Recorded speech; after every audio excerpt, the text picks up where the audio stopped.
Olá, vamos dar continuidade ao nosso curso de Java. Agora vamos falar sobre começar a programar em Java. Conceitos de programação orientada a objetos. A linguagem Java é principalmente orientada a objetos.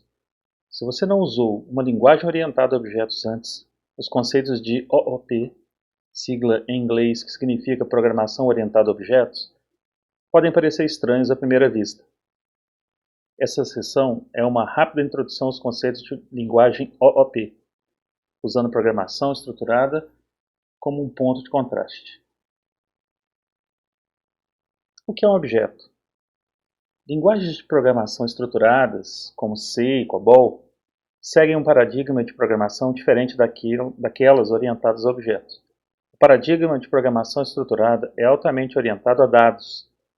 Você possui estrutura de dados e instruções do programa atuam nesses dados.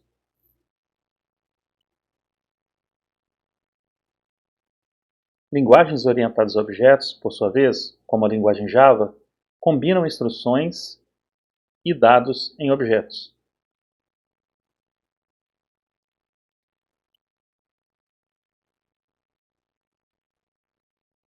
O que é um objeto? Um objeto é uma entidade autocontida que contém atributos e comportamento e nada mais. Em vez de ter uma estrutura de dados como campos, que são os atributos, e transmitir esta estrutura em toda a lógica do programa que atua nela, comportamento, em uma linguagem orientada a objetos, dados e lógica de programa são combinados. Essa combinação pode ocorrer em níveis completamente diferentes de objetos com baixa granularidade, como number, a objetos com alta granularidade, como o serviço Funds Transfer, por exemplo, em um aplicativo financeiro amplo.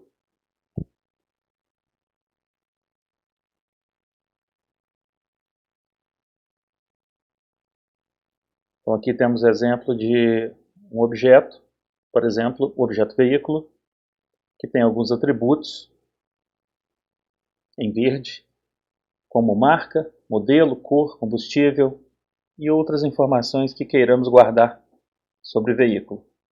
E temos os métodos em azul: ligar, acelerar, frear. São ações que queremos ter sobre o objeto.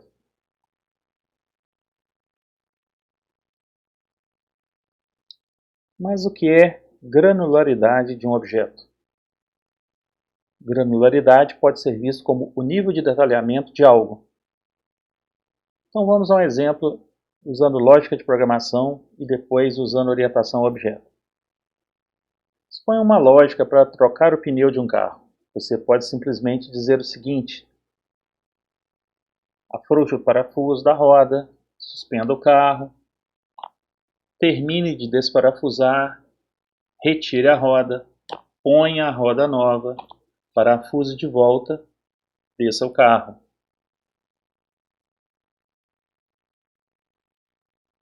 Mas você pode descrever esse mesmo caso assim: pegue a chave do carro, introduza na fechadura do porta-malas, pegue o macaco, que está dentro do porta-malas, encaixe o macaco embaixo do carro, gire a manivela do macaco até o carro estiver suspenso, volte ao porta-malas, pegue a chave de roda, encaixe a chave no primeiro parafuso, desatarraste o parafuso até ele ficar solto e, continuando, encaixa a chave no segundo parafuso, desatarraste o parafuso até ele ficar solto e assim por diante, até a gente poder retirar a roda, colocar a nova roda, atarrachar cada parafuso novamente, depois descer o carro, guardar o macaco, guardar a roda que foi trocada no porta-malas, fechar o porta-malas, ou seja, muito mais passos.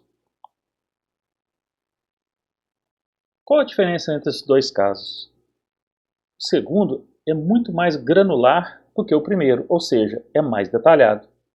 Falando em software, é como se tivéssemos num nível menos granular um objeto carro que tivesse o método trocar roda. e no nível mais granular, em que você tivesse um objeto carro e um objeto trocar roda. Tudo depende do nível de detalhamento.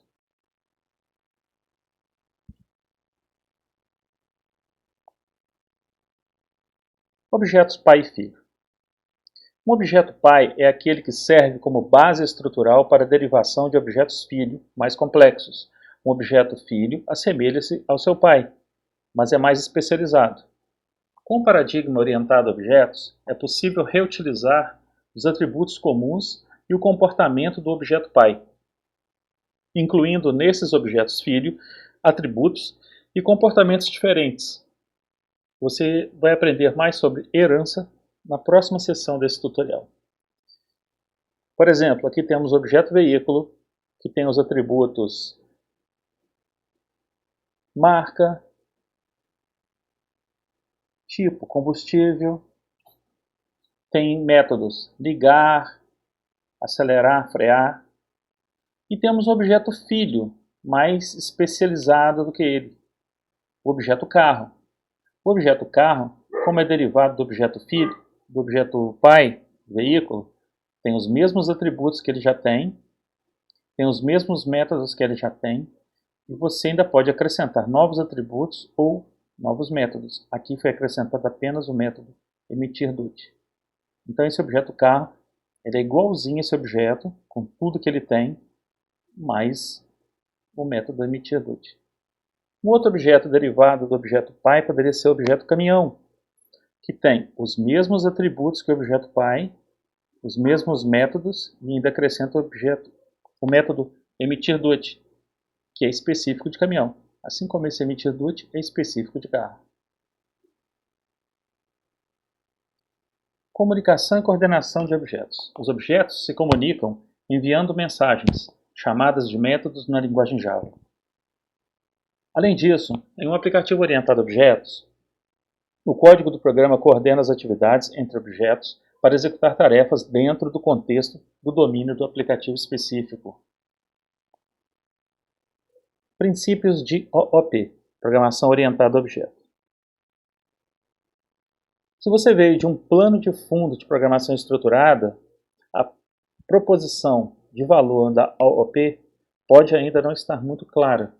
Afinal, os atributos de uma pessoa e qualquer lógica para recuperar e converter esses valores podem ser escritos em C ou COBOL. Essa seção esclarece os benefícios do paradigma de orientação a objetos, explicando seus princípios de definição, como encapsulamento, herança e polimorfismo. Encapsulamento. Lembre-se de que um objeto é, acima de tudo, discreto ou autocontido. Essa característica é o princípio do encapsulamento em funcionamento. Ocultação é outro termo que às vezes é usado para expressar a natureza autocontida e protegida de objetos. Independentemente da terminologia, o que é importante é que o objeto mantenha um limite entre seu estado e o comportamento e o mundo externo. Como objetos, no mundo real, objetos usados na programação de computador possuem vários tipos de relacionamento com diferentes categorias de objetos nos aplicativos que os usam. Na plataforma Java é possível usar modificadores de acesso, que eu apresento posteriormente no tutorial, para variar a natureza dos relacionamentos de objetos de público para privado. O acesso público é muito aberto, considerando que acesso privado significa que os atributos de objetos estão acessíveis apenas dentro do próprio objeto.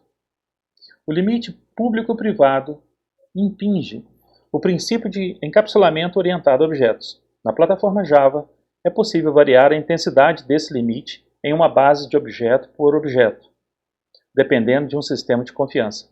O encapsulamento é um recurso poderoso da linguagem Java. Herança. Na programação estruturada, é comum copiar uma estrutura, nomeá-la e incluir ou modificar os atributos que torna a nova entidade como um registro, por exemplo, account, diferente de sua fonte original. Com o tempo, essa abordagem gera uma grande questão de código duplicado, o que pode criar problemas de manutenção. A orientação a objetos apresenta o conceito de herança pelo qual classes especializadas, sem código adicional, podem copiar os atributos e o comportamento de classes de origem, na qual elas se especializam. Se algum desses atributos ou comportamentos precisam mudar, você os substitui. O único código-fonte a ser mudado é o código necessário para criar essas classes especializadas. Como vimos na seção Conceitos de Programação Orientada a Objetos, o objeto de origem é chamado de pai e a nova especialização é chamada de filho. Herança em funcionamento. Suponha que você esteja programando um aplicativo de recursos humanos e queira usar a classe Person, pessoa, como base chamada de superclasse, para uma nova classe chamada Employee, empregado. Sendo filha de Person, Employee teria todos os atributos de uma classe Person, junto com aqueles adicionais, como número de identificação de contribuinte, número de matrícula, salário. A herança facilita a criação da nova classe Employee, sem a necessidade de copiar todo o código Person manualmente. Você verá muitos exemplos de herança na programação Java posteriormente.